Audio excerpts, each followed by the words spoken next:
The older I get, the more I believe that there's definitely a right tool for everything.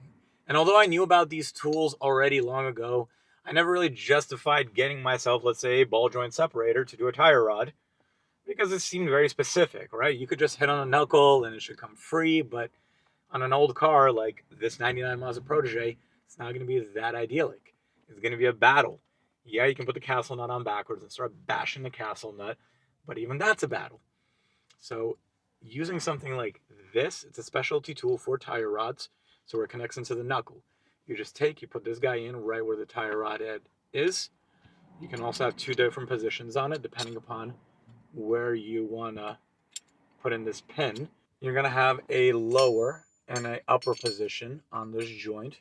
So if I now put it into the lower spot, I have more of a grasp with it. The idea is very simple. You pound this in, this top part, wherever the tire rod upper part is. This part then connects, and the more you tighten this one down, the more it squeezes up, popping out that tire rod.